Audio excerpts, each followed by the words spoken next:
आज हम इस वीडियो में डिस्कस करने वाले हैं कि लगभग 1.5 बिलियन पॉपुलेशन वाली हमारी कंट्री और दुनिया के अच्छे रिसोर्स के साथ इंडिया कई फील्ड्स में आगे जा रहा है। तो आखिर ऐसा क्यों है कि ओलंपिक्स के मेडल्स में हर बार कमी रहती है। इस बार पेरिस ओलंपिक में भी हमें काफी निराशा हुई। हम सिर्फ 6 मेडल जीते, जिसमें 5 ब्रॉन्ज और 1 सिल्वर शामिल। कई इवेंट्स में इंडिया का परफॉर्मेंस उतना अच्छा नहीं रहा। आखिर ऐसा क्यों है कि दूसरे देशों के कंपेरिजन में भारत से इतना कम ओलंपिक खिलाड़ी ओलंपिक में जाते हैं। आइए हम इस वीडियो में यही समझते हैं कि इंडिया के ओलंपिक में आखिर इतने कम मेडल्स लाने के रीजंस क्या है, और हम ये भी जानेंगे कि मेडल संख्या को कैसे बढ़ाया जा सकता है। बड़ी खबर जो मिल रही है पेरिस ओलंपिक की, वो आपको बताएं। India win a total of 6 medals. Olympic medal tally में अमेरिका का दबदबा बरकरार है। अमेरिका दिनेश फोगाट को डिस्क्वालीफाई किया गया है।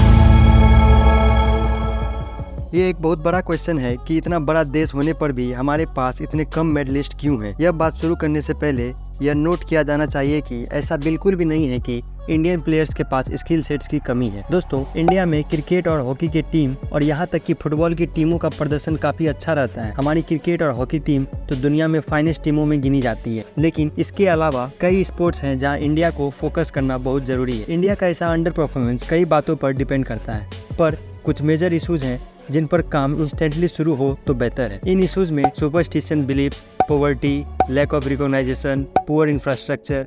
इसका सीधा एग्जाम्पल यह है कि हम क्रिकेट के अलावे किसी और स्पोर्ट्स पर उतना फोकस नहीं करते हैं और ना ही उसे देखना पसंद करते हैं। जेंडर इनइक्वलिटी यानी महिला टीम को प्रोत्साहन देने की वजह स्टीरियोटाइपिंग करना शामिल है। इसके अलावा स्पोर्ट्स सेगमेंट में करप्शन भी एक बहुत मेजर इशूज है। सुपरस्टिशियस बिलीव्स को आप तो अपने आसपास देखते होंगे। जैसे कोई पेरेंट्स अपने बच्चों को कहते हैं कि स्पोर्ट्स को प्रायोरिटी नहीं देनी चाहिए क्योंकि उसमें पैसा नहीं है, लाइफ सेटल करने के लिए जॉब करना जरूरी है और भी बहुत कुछ। लेकिन अगर गवर्नमेंट रिकॉग्नाइजेशन और बूस्ट लगातार मिलते रहें, लाइफ लॉन्ग पॉलिसीज हो और strong fundamentals and institutional supports हो, तो शायद यह बिलीव्स खत्म हो जाए। के अलावा गरीबी एक बहुत बड़ा कारण है, क्योंकि खेलों में फ्री माइंडसेट का होना जरूरी है, लेकिन गरीबी के कारण यह फ्री माइंडसेट कभी नहीं बन सकता। ओलंपिक लेवल की तैयारी के लिए चाहिए इंफ्रास्ट्रक्चर, और इंडिया में स्पोर्ट्स इंफ्रास्ट्रक्चर एडुकेटली मौजूद नहीं है। इनमें केवल बिल्डिंग्स नहीं है, बल्कि इंफ्रास्ट्रक्चर का मतलब है world class sports person produce कर सकने की क्षमता। स्कूल्स एंड कॉलेज स्पोर्ट्स को एजुकेशनल सिस्टम का हिस्सा मानने में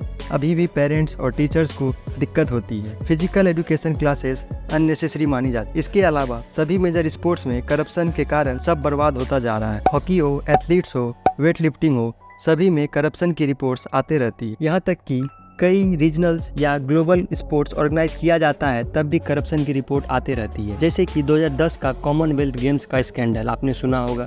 कुछ ऐसा गेम्स भी है जिसमें इंडिया बुरी तरह फेल भी हुआ है। इसलिए स्पोर्ट्स में एक अच्छा मॉडर्न इंफ्रास्ट्रक्चर जरूरी है, जो इंडिया के पास अभी मौजूद नहीं है। इंडिया यहाँ तक कि अब तक ताइक्वांडो में एक भी प्लेयर्स को ओलंपिक में नहीं भेज पाया है। इसके अलावा lack of money, funding, finance एक इम्पॉर्टेंट पॉइंट है। इंडिया भले ही स्पेस प्रोग्राम में आगे हो या बिलियनर्स की बड़ी पॉपुलेशन रखता हो, पर in terms of per capita income India आज भी गरीब है। स्पोर्ट्स गवर्नमेंट की प्रायोरिटी कभी नहीं रही है। यह एक कंसर्निंग और सीरियस प्रॉब्लम। लेकिन ऐसा क्या किया जाए जिससे स्पोर्ट्स का एनवायरनमेंट इंडिया में इम्प्रूव हो सके, आइए समझते हैं। तो मेडल्स के इस टैली को इम्प्रूव करने के लिए जो भी तरीका है उन्हें इम्प्लीमेंट करना, स्ट्रिक्टली और पैशनेटली फॉलो करना और पॉलिसीज को इवॉल्व करना सबसे जरूरी है। पॉलिसीज बना देने से बूस्ट नहीं मिल सकती। पॉलिसी हर व्यक्ति तक पहुँचाने से और उनका स्ट्रॉन्ग इम्प्लीमेंटेशन हो, ये इंश्योर करने के बाद ही बदलाव लाया जा सकता है। फाइनेंस की बात करें तो पिछले सालों से स्पोर्ट्स बजट बढ़ाया गया है। नेशनल स्पोर्ट्स फेडरेशन जो 2016 तक 48 थे, वो अब 58 हो गए हैं। हर स्पोर्ट्स की एक फेडरेशन होती है जो स्पोर्ट्स पर्सन और क्वालिटी डिटरमाइन करता है। इन फेडरेशंस के साथ डोमेस्टिक और ग्लोबल इवेंट्स किए जाते हैं, और